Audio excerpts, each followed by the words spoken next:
play. And another foul on board.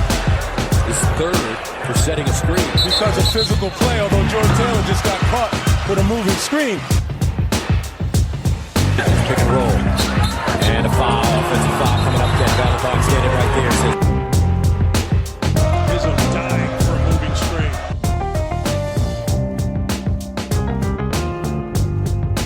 Hello, everybody, and welcome to another edition of the Moving Screen podcast. I'm Brendan Quinn of The Athletic, here with Dylan Burkhardt of UM Hoops. Hold on, let me adjust my chair so we're not squeaking all pod, Dylan. There we go. Okay. How we doing? Usually something people do before you start recording the podcast. Man. We've never pretended that this is a professional operation. That's true. It's sponsored basically by us. So. Also true. How you doing, man?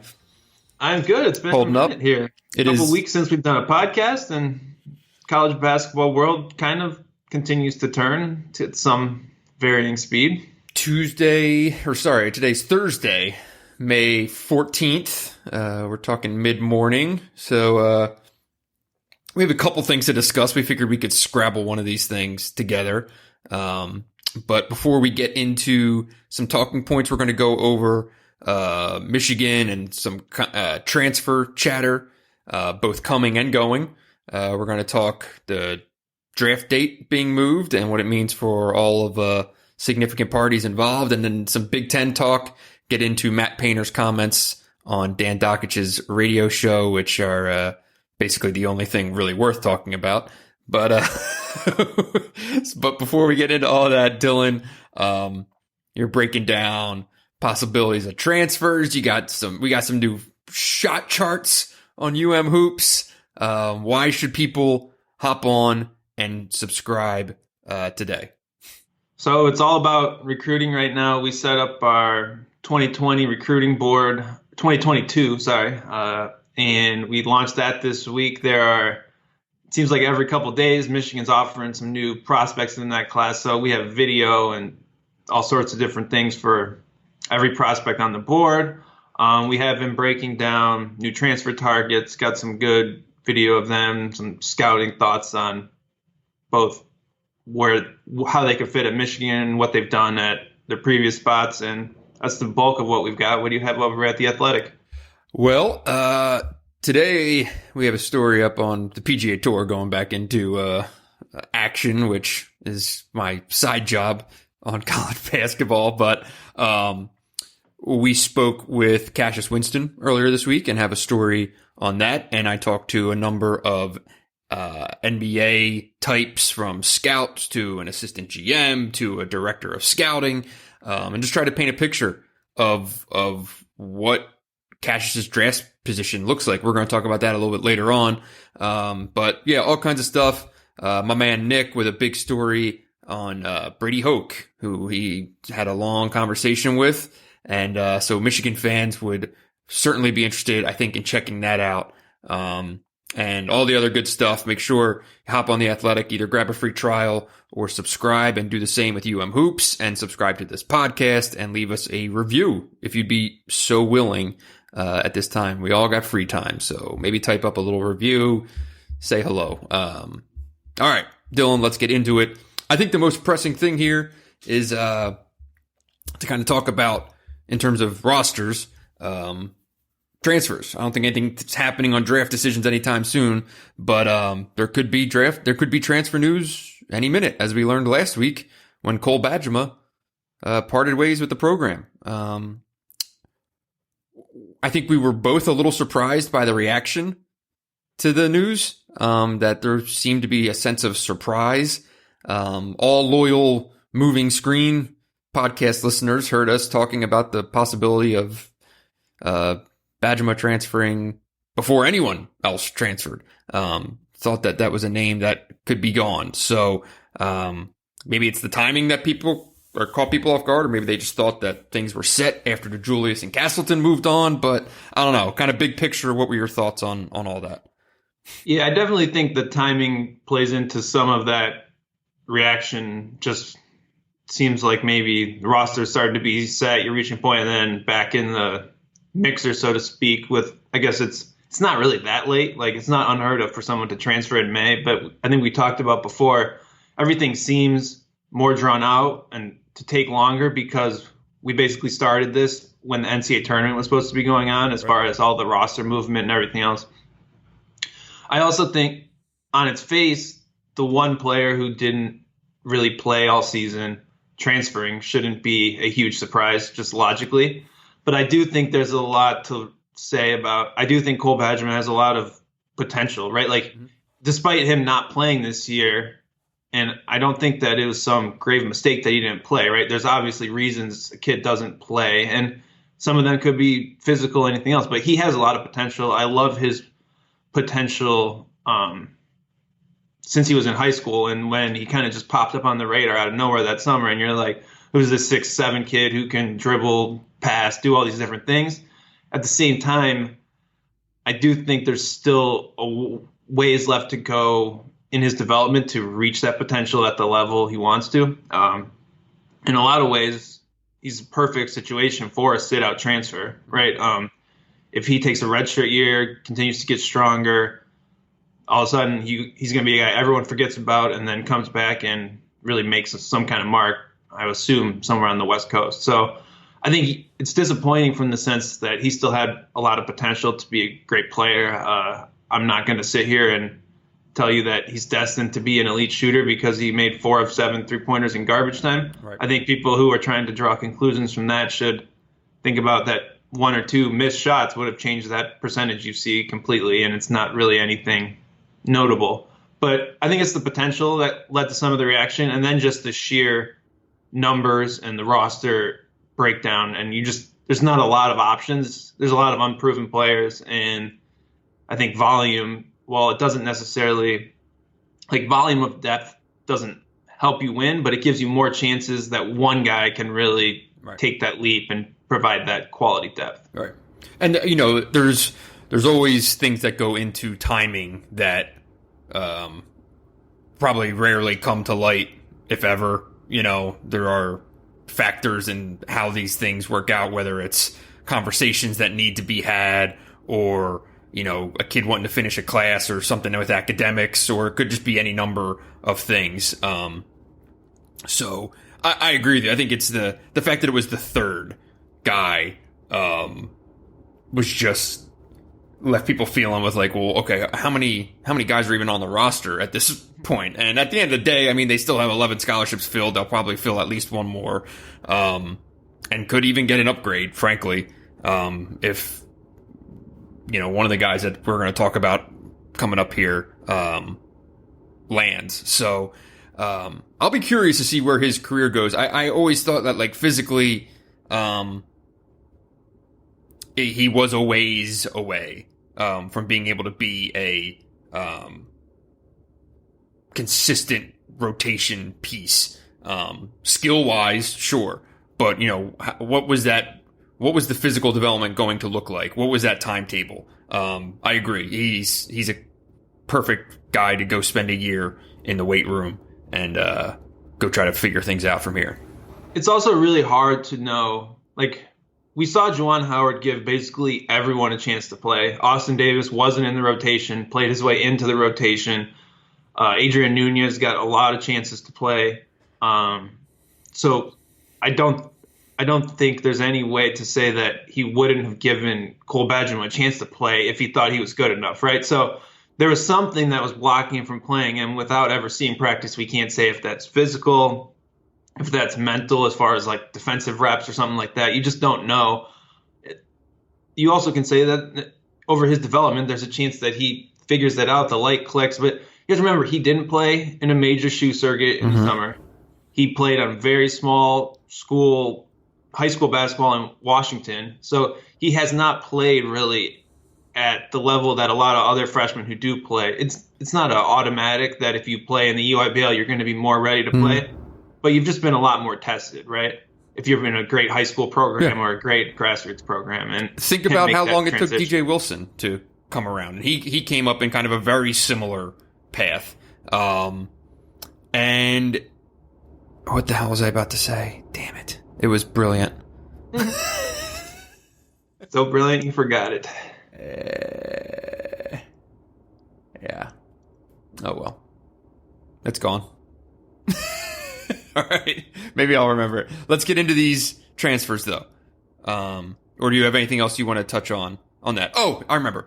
Well, it's also worth pointing out the fact that Cole Bajema committed to a different program than the one that he joined. You know, he was very much a John Beeline recruit. Like every cliche almost that you want to hit, he hit. And then he came and walked into, I think, a very different situation. So he gave it a year, it didn't work, and he left. Yeah, I think he deserves credit for whatever, sticking with it, but he also 100% has the right to go and transfer because, probably the last Beeline special as far as just the guy who John Beeline finds in some auxiliary gym at some AAU tournament, and then all of a sudden 10 high major coaches are there the next week because they heard Beeline's after him. Right? Like, that was exactly what happened in his recruitment, and we saw that happen quite a bit over time. And, I mean, guys Beeline offered in that situation didn't always pan out, but they oftentimes did, too. So I think that he completely – that's a great point. I don't think you can really ignore that fact. I mean, I don't think Juwan Howard would have necessarily offered him based on the players that Juwan Howard's offering now, if you think about it that way. Yeah. Okay, so let's talk possible newcomers, possible transfers. Two names that have been bubbling up a little bit around Michigan. Jalen Coleman-Lands, should be a familiar name to blast from the past. Plenty of people out there, yeah. And Chaundi Brown, who you've had some communication with, right? Yep. Yeah. I want your thoughts before I dive into what I've kind of been passed along. So first off, Jalen Coleman-Lands and Duncan Robinson led to one of the most epic Hoops message board meltdowns of all time. Because if you remember way back when, and this feels like so long ago that it's just funny now, but when Michigan went after Duncan Robinson, they essentially stopped recruiting Jalen Coleman, who at the time was this 4-star top 40 recruit, and Duncan Robinson was Williams College. So that was a great memory to look back and read, just considering where everyone involved is now. But beyond that, I guess with both guys, what I would say is they are proven high major rotation players. They haven't really been rotation players for great teams, but they'd be very ready to provide like Big Ten caliber minutes. That's how I also don't know what the ceiling with either situation is. Who do you want to talk about first? All right. I'll say this. I think Chaundi Brown is the real possibility here. I don't think Coleman-Lands is. Could it happen? Sure, maybe. I do not think that is likely to happen. I don't think I'm not sure if it makes a great fit for next year. Obviously he's a body and could contribute. He's 6'4", can do things, but I don't know if Michigan is as eager as some people might think on that one. Yeah, so his fit, if you want to make an argument, would be he can stand in the corner and shoot a lot of threes. He had a 32% clip while doing very little else. So I think I wrote something about this, but he was the only guy on his team who made more than like 35 threes, and the only really guy who would shoot threes. So he did take, I think the stat I had was 3 out of every 4 of his 3-point attempts were marked by Synergy as guarded. On Michigan's roster last year, I think there's one guy close to 50% of their 3-point attempts were guarded. So you have to adjust for some of that based on the kind of shots he's taking. Like, I do think in a perfect world, Jalen Coleman-Lands could be a 40% 3-point shooter if he's getting just good looks and coming off the bench. Did as a freshman. Yeah, he did as a freshman. I don't 10 years ago. He doesn't change the 6 years ago, right? The complexion of some of the things Michigan needs as far as playmaking, defense. He doesn't really bring any of that to the table. But I I think Chandi Brown is probably the higher caliber player overall. Yeah. So I can see some of that fit. What do you think of his game and his fit? I like him. And I think Michigan likes him, more importantly for the sake of the conversation here. I think that this is a real target that they're going to take. They've already had a Zoom meeting, as you reported. And they're very interested because he does a lot of things. I spent like a half hour watching him on Synergy, and he's a really interesting player who was in a really bad program for 3 years. He's one of those guys I'd be really curious to see what he would do with legitimate talent around him. I love the fact that he's unafraid. He's 6'4", 6'5", but he plays like a guy who's 6'8", 6'9". He goes in, he plays into contact. He's one of those guys who can rebound his own miss and be right back at the rim. He doesn't play over the rim, but he plays at the rim. He can hit corner threes just as good as a Coleman Lands could. He can even hit a little step-in jumper. I wouldn't say he's an elite shooter, but he's a threat. You have to guard him. He's tough, physical, strong. He's got a good body. Play multiple positions, right? I'm curious from you, do you view Michigan's interest? Now, obviously, he's a sit-out transfer in theory, but Danny Manning was fired. Does that lead to a waiver? Who knows? Who knows? A couple of things to point out with his waiver. He announced he was transferring before Danny Manning was fired, I believe.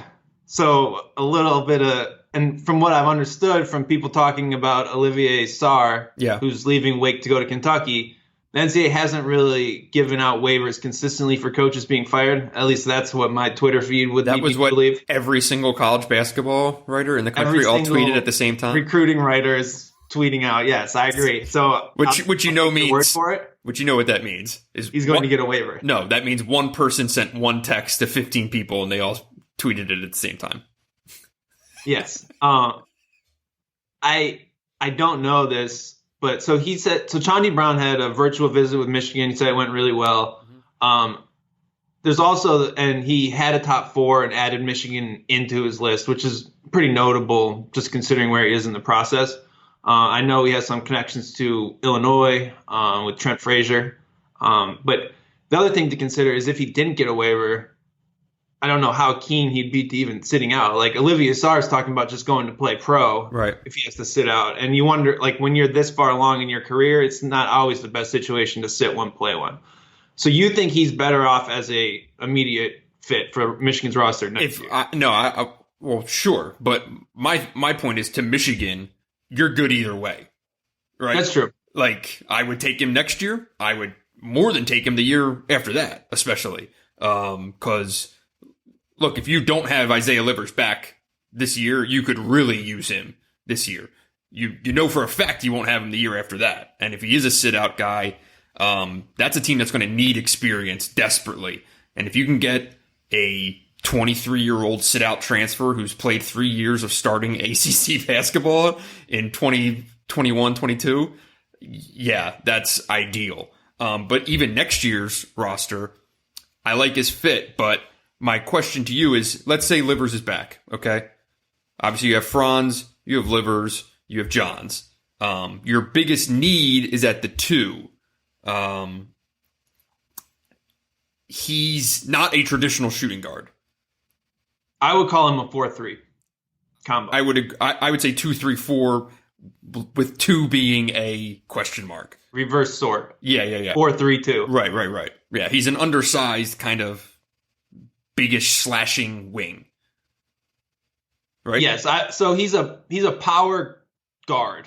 Yeah. He is a below the rim guy who's going to play hard, is super strong.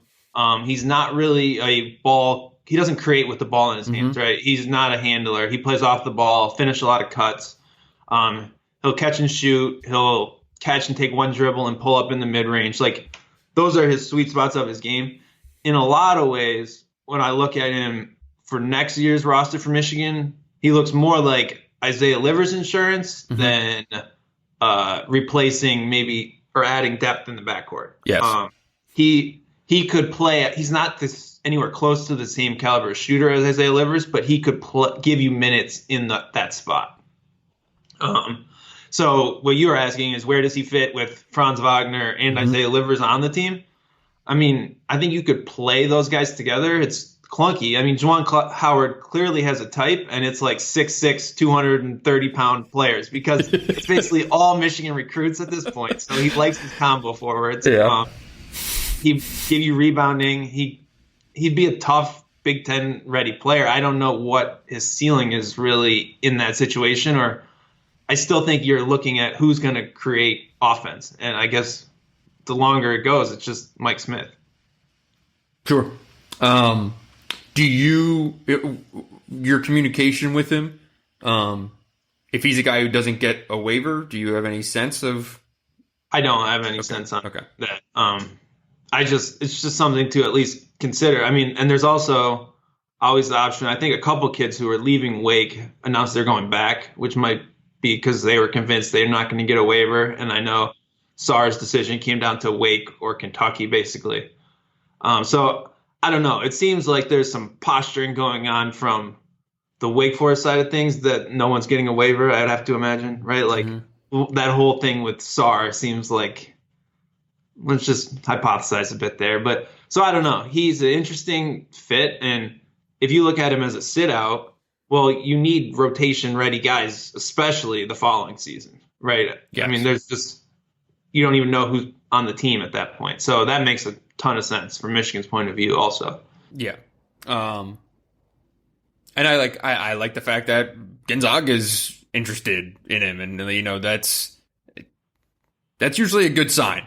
If Gonzaga's in the mix, I don't know. Maybe that's oversimplification, but I like players that Gonzaga likes as a good. Gonzaga likes a lot of transfers. This is true. Why did he only play 23 games last year? I believe he was hurt. I don't know the details of his injuries. I would have to look that up. But he missed like 6 or 7 games in the middle of January. It is worth talking or kind of emphasizing here what he is, though, because I keep saying, I've seen him just listed as, Michigan interested in another guard to fill a guard need. And I'm like, well, he's not a guard, really. But I like the fact that he plays into contact and he's an 83% free throw shooter. And he averaged 6.5 rebounds a game and didn't foul a lot. I don't know much about his defense, but he seems like a guy who is strong and can guard great defensive switches and do a number of things. He just gives you a lot, I think. His shooting is a weird one. He's a career 83% free throw shooter who's attempted fewer three-pointers, like as a percentage of his shot attempts each year. And seems like he's basically been around 30% in the ACC the last 2 years. Taking fewer threes is kind of a red flag for me that something's off with his shot or he's not comfortable with it. But he isn't going to take a lot of difficult shots. But he is a pretty reliable mid-range shooter, can finish around the hoop. I mean, he gives you a lot. And in a team that probably needs 1 or 2 Big Ten caliber players, taking a guy who's played in the ACC for 3 years and started just about every game he's played in makes sense on paper. Yeah. And he gave no timeline, right? Yeah, he doesn't know when he's deciding yet, but I mean, these things don't seem to take that long, generally speaking. He was originally in the NBA draft, testing the waters, announced that he was the ceiling leaking or something over there? No, we had some serious storm coming through here, though. Okay. But so he was in the NBA draft just to get feedback or whatever else, and he's withdrawn from the draft and is now just focused on transfer. Yeah, I mean, they like him. Michigan likes him for sure. And obviously fills a need. And, you're talking about a guy who played 29 minutes a game as a sophomore, played 28 minutes a game as a junior. He's going to want a place where he's getting major rotation minutes. Is that Michigan next year? It does look a little crowded unless they can tell him that Livers is not back. But if he's a guy who knows that he's sitting out, then it's wide open. Come on in and you're basically assured to play 30 minutes because they're probably not going to have Franz. They're probably not going to. They won't have Livers, and they will need experience. Yeah, and even if Livers is back, you could argue that there's a second spot open, whether it's the 3 and Franz moves to the 2 or any sort of permeation of that, right? Sure. Yeah, and if he comes in, it'll be interesting to, what does that mean for an Adrian Nunez and a Brandon Johns and guys that kind of have rotation opportunities in theory would be getting a big dose of competition again. So, would be interesting fallout there. Let's move on to the draft. Yeah, let's talk about that. You want to set the stage? You look confused. I just explain it to me. Well, they just took the draft withdrawal date off the table because it was a deadline for something that doesn't have a date. So why are you having a deadline for something that you're not sure when it's going to be? It's not great for coaches in college who are trying to set rotations or trying to set rosters, but I do understand it. You can't ask guys to be making NBA decisions when they really have no idea what is happening with the NBA season, in theory. So, you asked me to explain it. That's my explanation. I guess I just always kind of looked at the deadline being based on the combine as kind of a farce. Right. It was just like the earliest they could, because before it was before the combine and it was super early and everyone complained. And they're like, all right, we'll make it right after the combine. It's not like the combine is shaping people's decisions as much as getting invited to the combine is for the most part. There are probably like 5 guys who get a combine invite and then end up coming back usually. So I just wonder how long they hold off on it and what that ends up meaning for college basketball. Like if you're having a combine in August, are you really waiting that long when kids are going back to school a couple weeks later for them to make a decision? I don't know. I just wonder how long that process delays and if at some point they make a decision. I assume they're waiting for the NBA to set a date and then they'll say, well, we can't wait that long or something like that. But I would think it's a tricky spot. Yeah, it is. And it's just prolonging, right? These coaches and I mean, look, guys are going to be going through their Zoom meetings and doing all this. But it's at the end of the day, I mean, how much info are you really able to gather in terms of whether you're going to stay in college or go pro? They all have their whatever the hell, the undergraduate report thing. They all have that. They're all talking to teams via Zoom on a daily basis. There's nothing else to do. You're certainly not going to change your feedback on a Zoom call. No. Imagine being the NBA team. Man, we love this guy. Zoom podcast. No people are going to be saying that, though. So for a guy like Isaiah Livers, who's looking for a reason to stay in, you could hypothesize it's going to be hard to create that reason, right? You don't have that opportunity, and that's just a really tough spot. You agree with that? Yes, and like at the end of the day, Livers is hearing the same thing over and over. I imagine that, I mean, look, when I talked to guys this week for the Winston story, I asked them about all 4 guys that we're going to talk about here. The thing with the Livers is the sample size from last year is relatively small, and they can't get their team doctors to look at him. He's just not really a draftable prospect right now, and I just don't know who's going to give him a guaranteed contract. So it's like you can wait as long as you want, and the same goes for a lot of guys, but I don't know, the information is not going to change, to your point. Yeah, and meanwhile, college coaches are just, I mean, Michigan and Michigan State, their whole season's kind of sit in the balance based on these decisions. So it's just such a weird, like the whole world, I guess, is just in a standstill. But like, if you're a coach, do you just say like, oh, look, I know that they have this deadline. I got to give you this deadline though. Like, we need to know by some date. What does that gain you? What if the answer is not what you want to hear? Like you might as well wait. Why would you put that on yourself? Especially look at Michigan, for example, multiple scholarships open. Mm-hmm. But look at Michigan for a second. Maybe one of those scholarships can go to a Chaundi Brown, and he wants a waiver, and he wants to play that position next year, and you don't know whether it's open or not. I mean, I'm just playing devil's advocate. I'm just saying, this is going to drive people crazy. If you're Michigan, you should be able to sell some playing time with or without Isaiah Livers based on the fact that the roster has holes. I mean, I get what you're saying, but Michigan State's in an even trickier spot where I think they only have one scholarship open, right? Yeah. So you're not going to have a lot. You can't change too much if all of a sudden Tillman stays in, or what if Henry stays in as a shock and all of a sudden it's so late in the process. I don't know. It's kind of a shitty spot all around for basically players and coaches. I mean, everyone involved. Yeah. So on those decisions, before we get into the conversation about Winston's kind of draft stock, because he's a curious guy, Tillman, from everyone that I talked to, it would be fairly shocking to all involved if he's back at Michigan State. I'm just talking about NBA people. I think at Michigan State, some folks there still think that they might have a chance at him coming back. We'll see. But to a man, everyone who's scouting these guys, Tillman's a guy who will get guaranteed money. So it might not be a first round pick.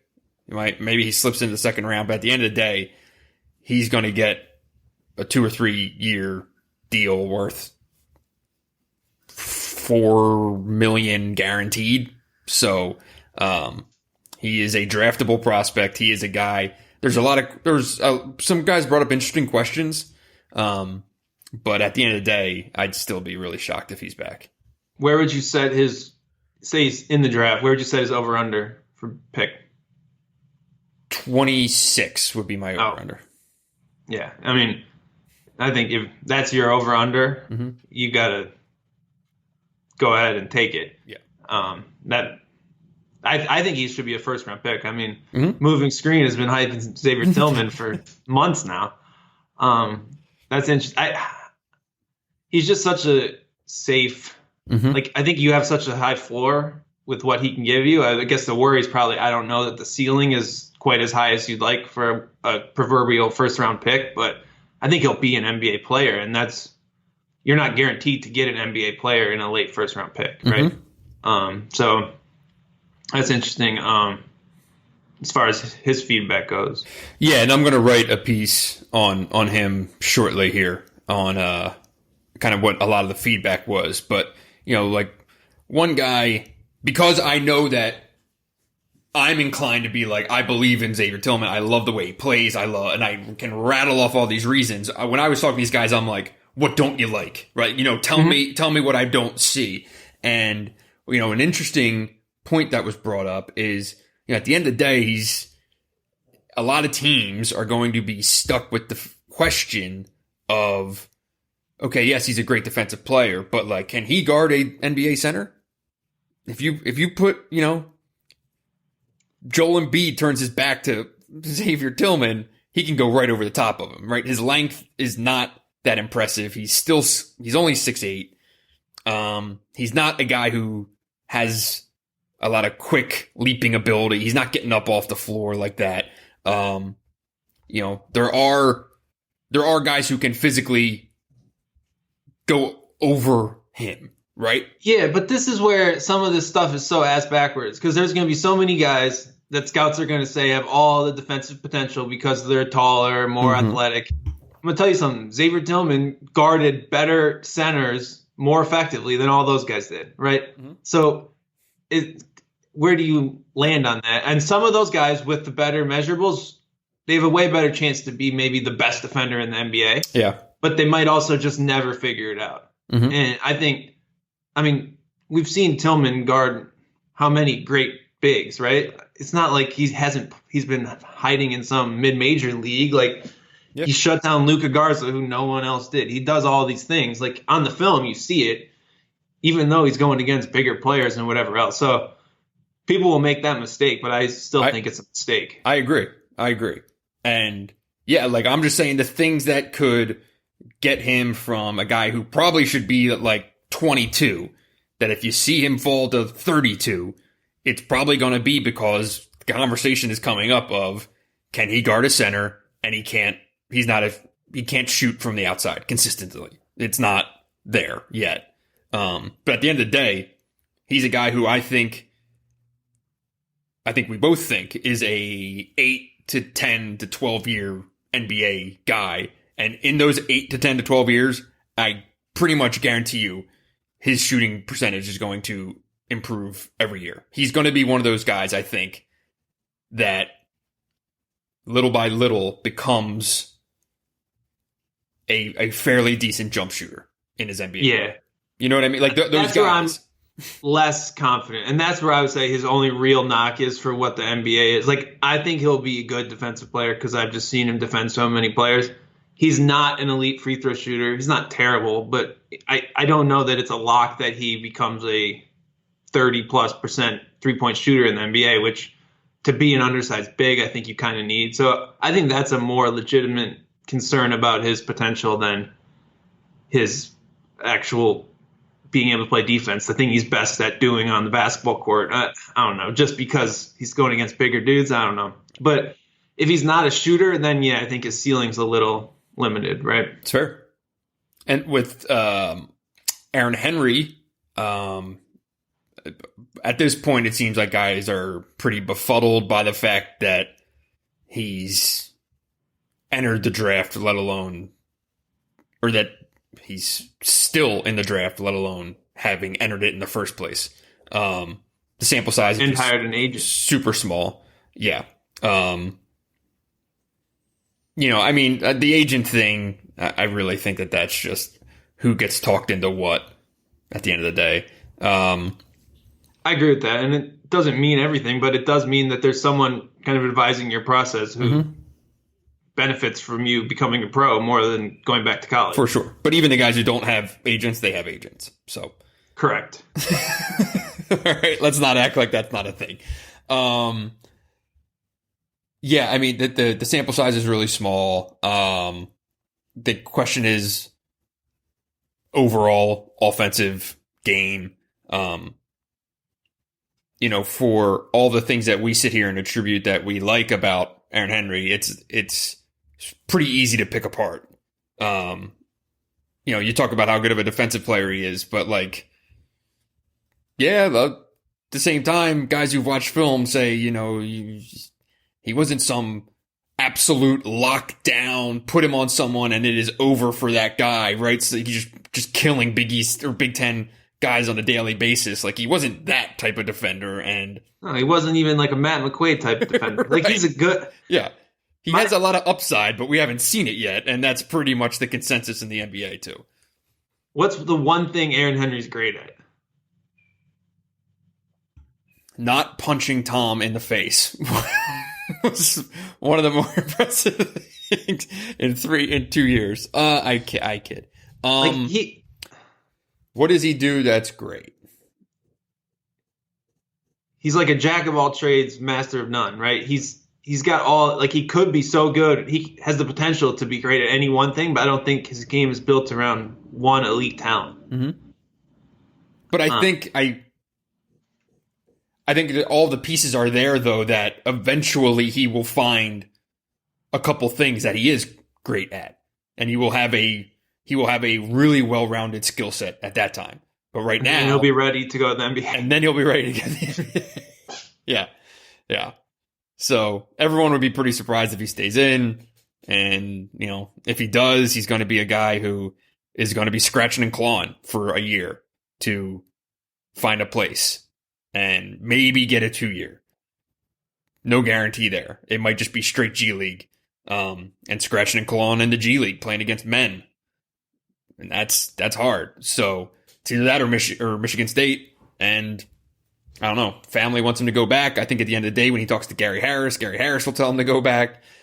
But what does Aaron Henry want to do? That's the question. I guess we'll, at some point, eventually find out. Because right now we're just sitting back waiting.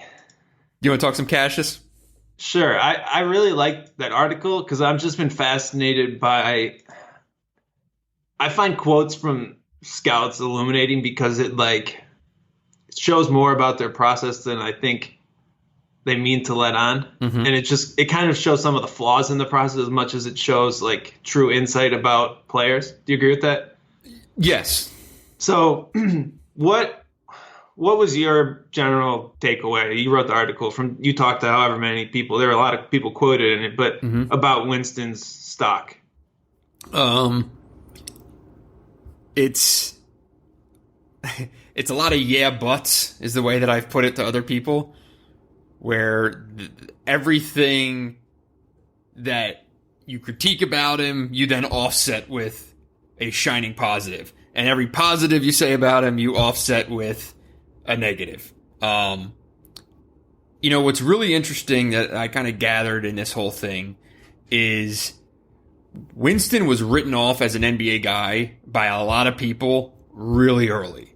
I assume the Jaren Jackson, Miles Bridges year, they see him and they're like, nope. And even before that, I talked to one guy who was at the Jordan Brand game when he was there. And he was like, I remember watching him and I loved him as a college point guard. But it never even crossed my mind that he would be a guy who I needed to pay attention to as a NBA point guard. Because at the end of the day, he is 6'1".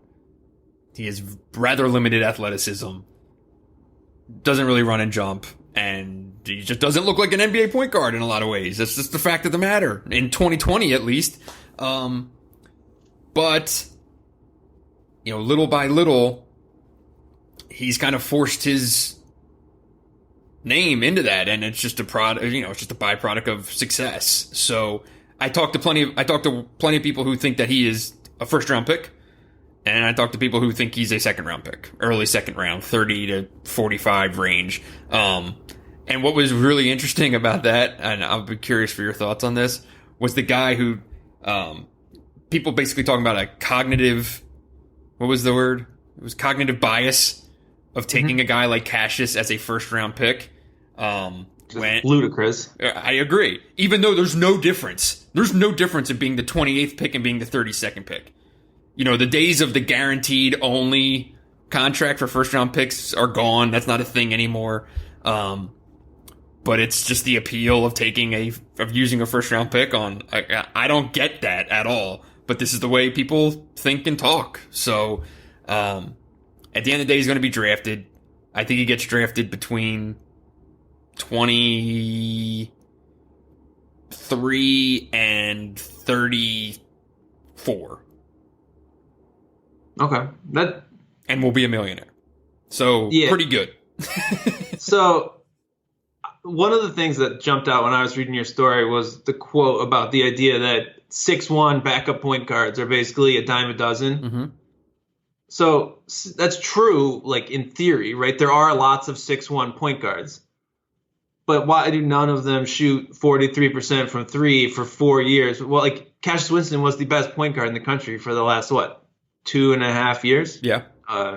Give or take. I mean, I'm probably missing someone. But he's produced offensively at a level that basically no one else has. And there's this fascination with wanting bigger, more athletic point guards. And I think you see it a lot in recruiting rankings.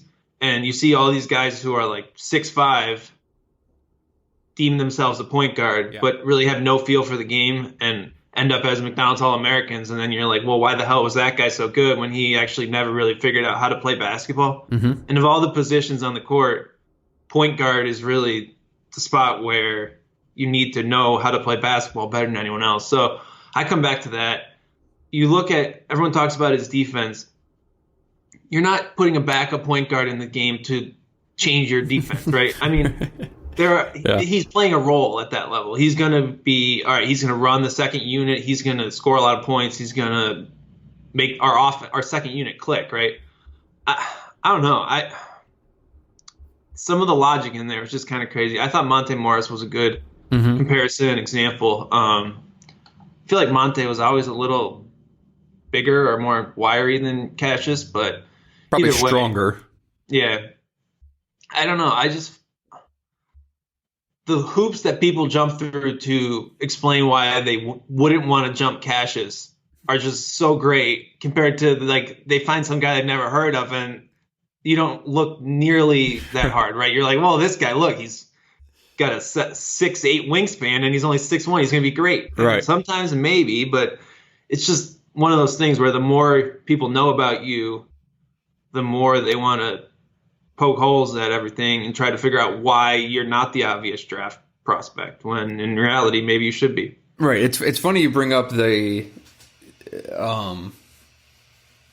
like his 3-point shooting as a like, well, okay, I understand what you're saying about all these guys, but like those guys don't do this. So like talking to one guy, and we brought up Fred VanVleet, right? So the veteran point guard in college who I think he was undrafted, right? Yes. And has ended up having a very good NBA career. And he's kind of this now seen as the, okay, if you can find a guy like Fred VanVleet late, you know, that's the backup point guard. So people are trying to find all these comparable things. And when you look at VanVleet's like college numbers, like he was a great rebounder. He's a completely different player. And this guy's telling me about Fred VanVleet. And I'm like, that's great and everything. But like, you know that Cassius shot 56% on threes over the last 13 games of last season? Like, he was a lights-out three-point shooter. I think he shot 48% in conference play. Like, why? Where's the value there? And, like, look, when all the quotes from Mark Bartelstein in that story are Mark Bartelstein selling his client, which is his job to do. But he was not wrong when he said sometimes guys in the NBA just completely outthink themselves. Like, that's certainly happens. But at the end of the day, like, first team All-American point guards, like, it's not a long list of guys who have just gone on and had NBA careers. Yeah, I mean, look at Trey Burke. Like, Trey Burke's sophomore year was incredible statistically, everything else. I mean, he was a great ball screen guard and has never really been able to figure it out. A lot of it comes down to situation. Would Fred VanVleet have been as effective if he ended up in a worse situation? You don't really know that. Yeah. With Winston shooting, though, I think one thing that sets him apart is that he's not just like off the dribble shooter or catch and shoot shooter. I mean, he's so good at shooting off the move. His off ball movement is so good. Like, that gives him a whole nother wrinkle to his game that I don't think a lot of guys have. Now, maybe that's hard to get to in the NBA where you don't have the size really to get those shots off on the move. But it's at least something that speaks to his, like, there's very few players who I would be more confident in them just projecting as a great shooter given Winston's shot volume and efficiency over 4 years, right? I mean, it's just insane. It's not like he sits there and takes easy shots and shoots 40%. He's just been an elite shooter for so long. Yeah, I'll be really curious to see where he goes and who takes him. You know, at the end of the day, his vision, his feel, his shooting, like, I just don't see how it doesn't translate to a team. And, you know, one guy brought up a great point that you put him around guys, like you put him on the floor as your backup point guard with like 4 legit dudes. Like, he can slice and dice, man, you know, and then you leave him and he'll hit a 3 8 out of 10 times, you know, if he's open. So, yeah, but at the same time, man, like,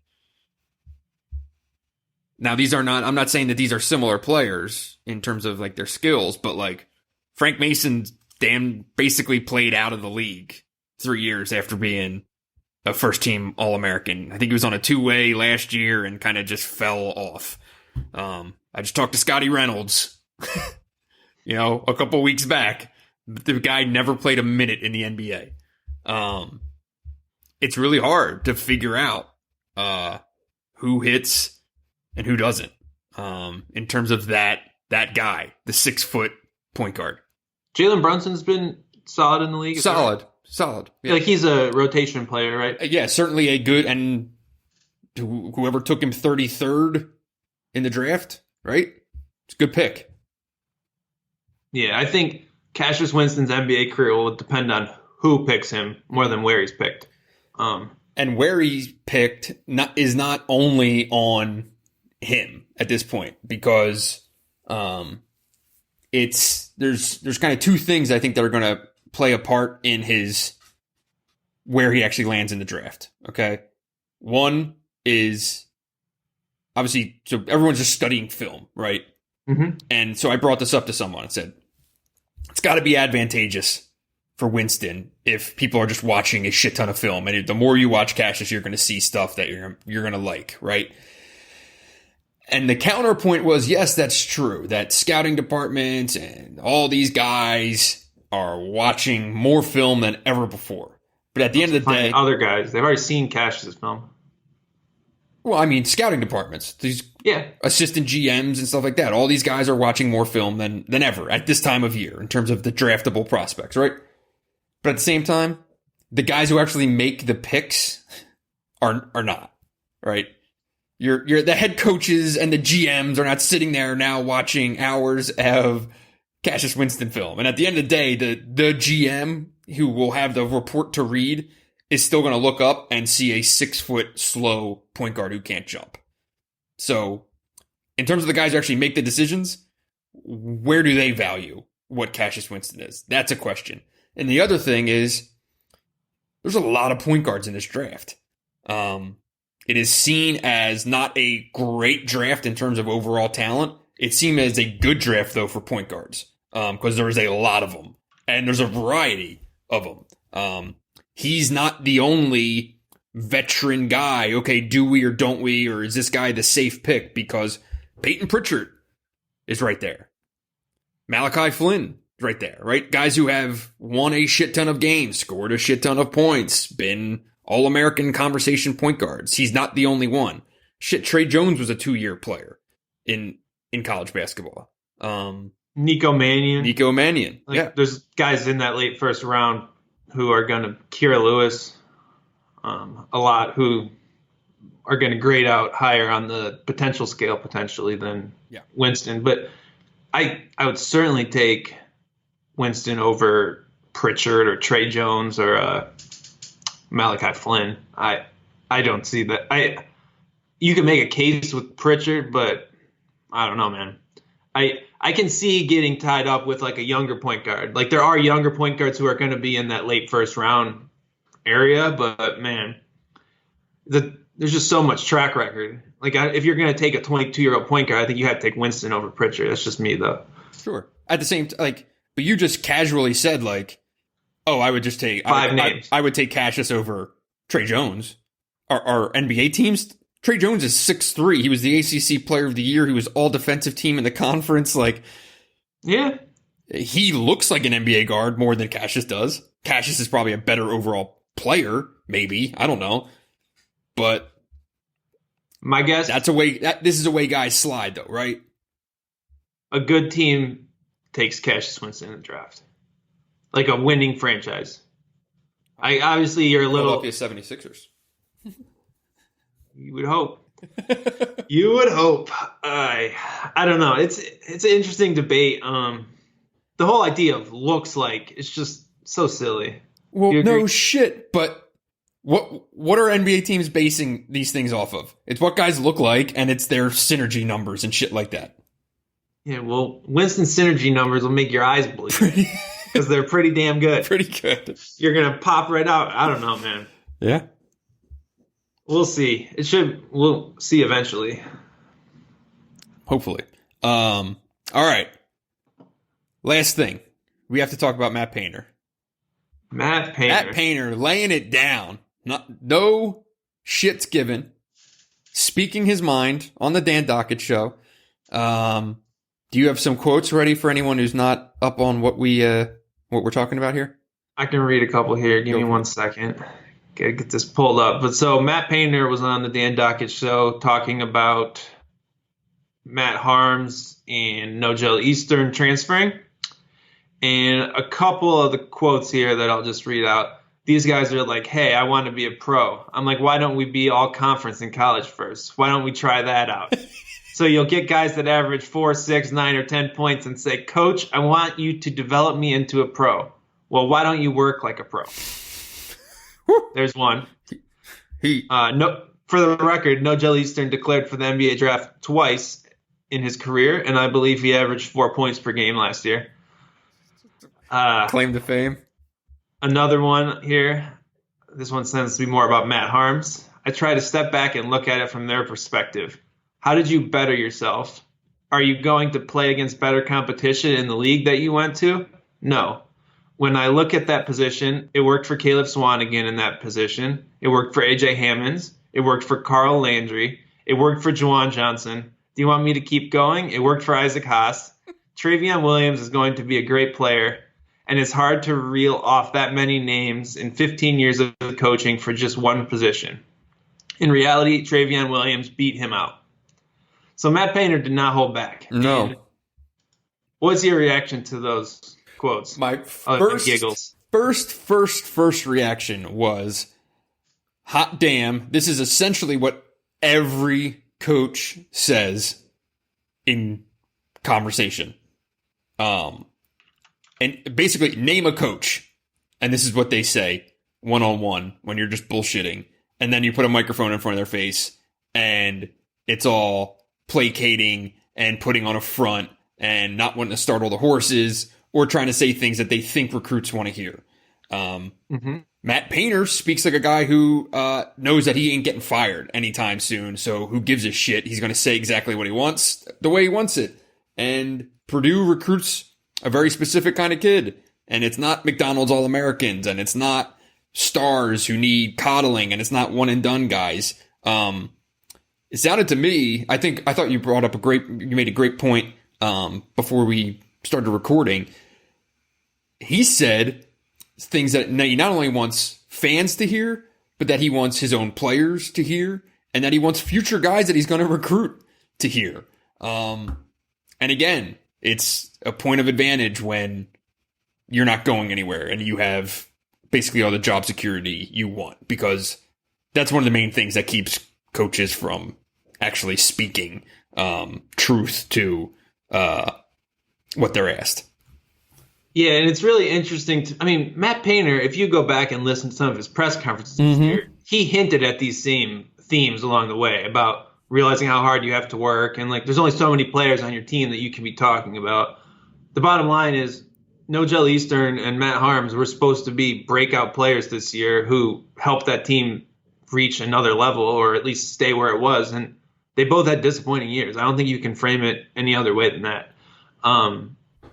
Painter has talked in the past about kind of restructuring their recruiting after they had those 2 bad years in 13 and 14. I don't remember where I heard this, but they basically started doing a personality test and all this stuff to really try to assess, to find guys that bought into what they wanted for their team. And it's really interesting when you look at how they did turn things around for pretty consistent 5 years there, and then maybe what went wrong, and how getting that fit and that perfect kind of team balance is just so important, especially for a system that is pretty regimented and disciplined, right? It's not an easy system to play in on either end of the court. So I think this could be a net positive for Purdue. I think you can only be so good when you have a guy who shoots 40% at the free throw line and can't shoot jump shots. Whatever. What's really the ceiling there? I'm intrigued. They have a bunch of young guards. They redshirted a good freshman last year, Brandon Newman, and then they have several kids coming in. I think it'll be a good. I'm not a big Ewing theory guy, but just reshuffling things will be helpful for that team, I think. Yeah, I would be curious if at what point do more coaches talk this way? The transfer thing, you can't talk to anybody around college basketball anymore without it just turning into a conversation about the fact that guys just jump ship after a year looking for the next best thing. Right or wrong. The rule is so complicated because what's fair, okay? Yes, you should be able to probably go and play basketball where you want to go play basketball. Who gives a shit, right? What's best is, yeah, like, I do think that it is true that there is value to working through things and sticking it out and living up to a commitment and playing for people other than yourself and being there for your teammates, right? It's the second that it's just, you just do the what immediately seems like the best option for you, it gets real easy to do that for the rest of your life, right? And I think life lessons are a real thing. But at the same time, right, there are kids who should be able to transfer because they're in a bad situation or they do need to go somewhere. And how can you say that they can't? Because for the betterment of everyone, we like to see players stick around, right? Like, I don't know. I've never felt like there was a clean answer to the transfer thing, but at the end of the day, what's fair is that these guys need to be able to go where they want to go. So Matt Haarms and Nojel Eastern, it's not like they just showed up and then practices were too hard and they left or something like that, right? I mean, both guys played 3 years at Purdue, played a lot of games, everything else. I mean, you would like them to come back and be senior leaders, but also they have 1 year of eligibility left. And, I mean, Painter just said Travion Williams beat out Matt Haarms, so maybe he just doesn't want to spend his last year of college basketball as a backup. Right. Nojel Eastern, well, that's a little more complicated because just the whole NBA situation, but there's a lot of guys coming in his position that might be better than him. I don't know. Like, don't they deserve to be able to go play where it's best for them in the last chance they have to showcase their ability before they're pros? Anywhere, not necessarily the NBA. Right. I mean, I agree with you. And yeah, like, at the same time, there's value to being a 4-year player at a school that goes beyond what you're playing. And it's a really hard thing to realize when you're 22. But, like, if you're not going to play in the NBA, which my deepest apologies to Nojel Eastern and Matt Haarms, I don't think either's going to play in the NBA. Like, well, now, yeah, you get to play overseas and you make some money overseas and you do this and you do that and you grind it out.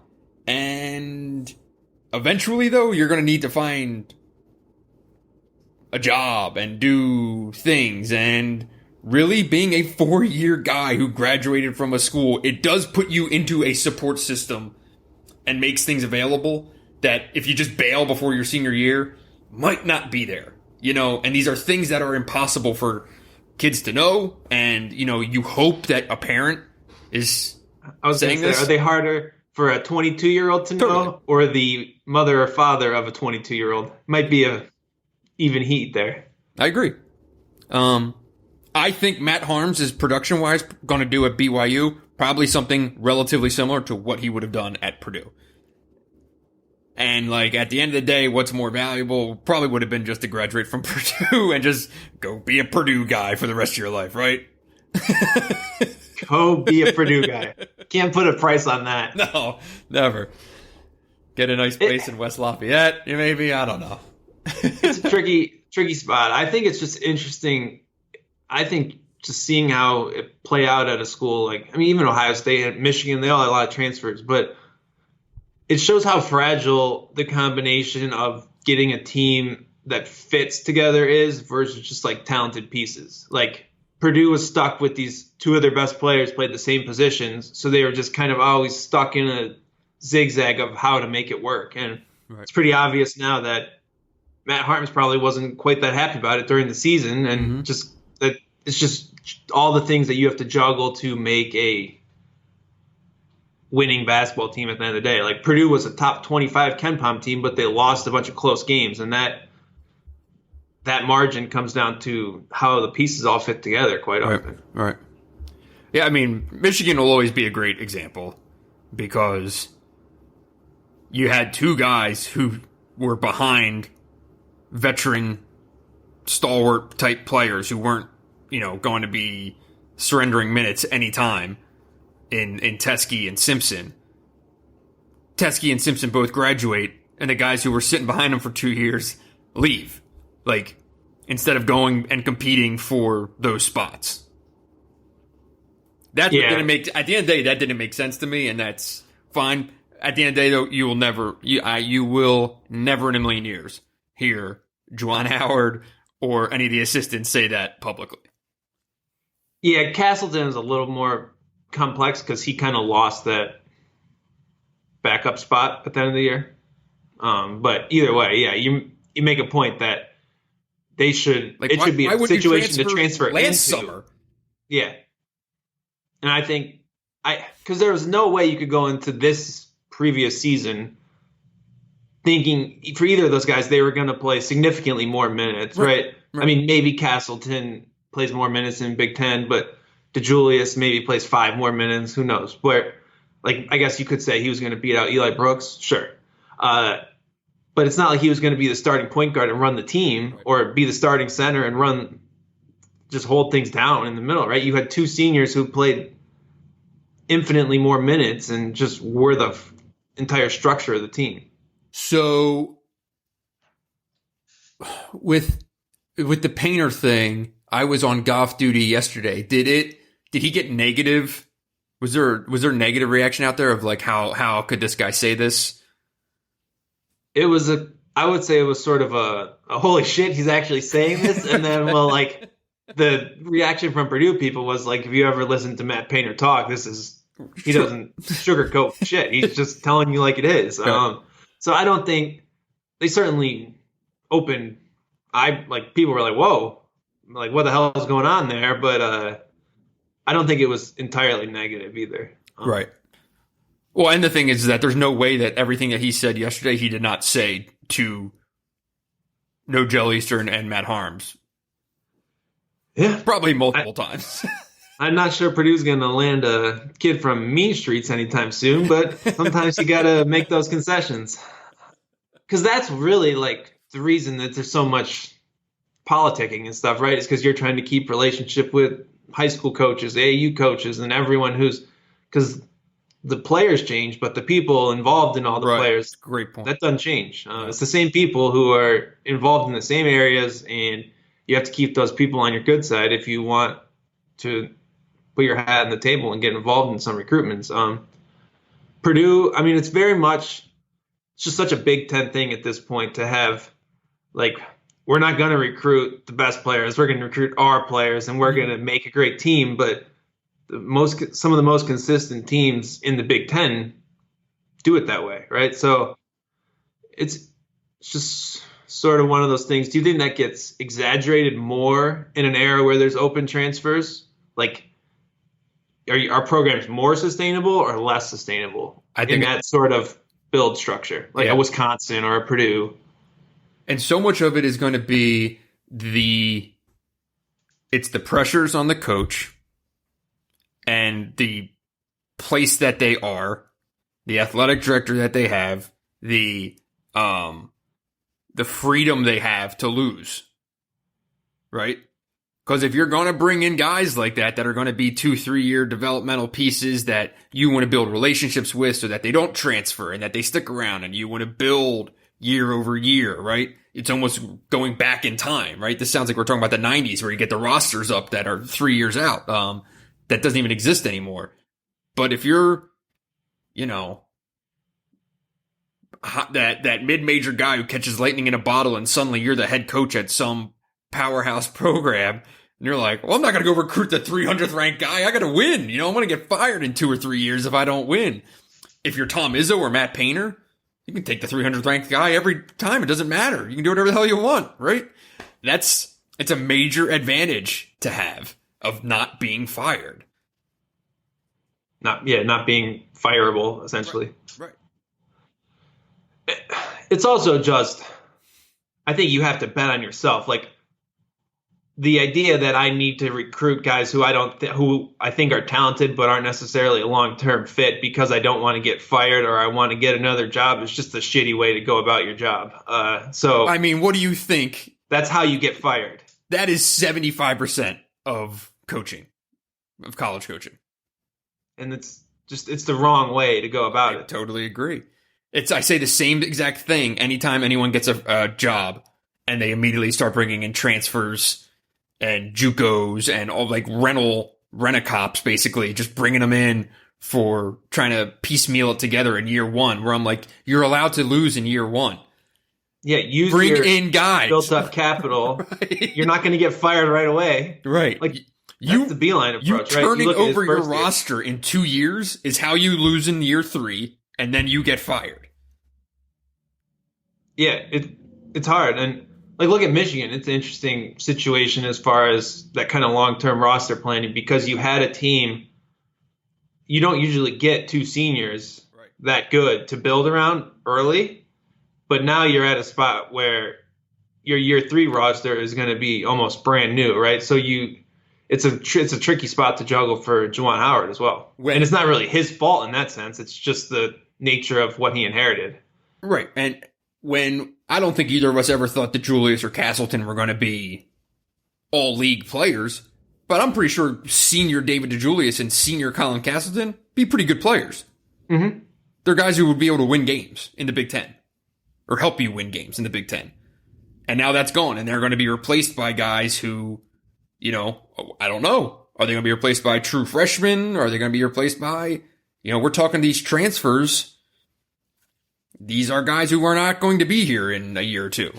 Yeah, so would you, if you were a new head coach, say you were Juwan Howard, would you rather come in last year with a pair of seniors who you have a chance to really win with early, or maybe this summer before all the transfers, where it's a roster that really might not have as high of a ceiling, so to speak, with fewer proven players, but you have more young guys who you can give more chance to, and those guys can be sort of your initial build, so to speak? I mean, I definitely think, having guys like Simpson and Teskey are invaluable.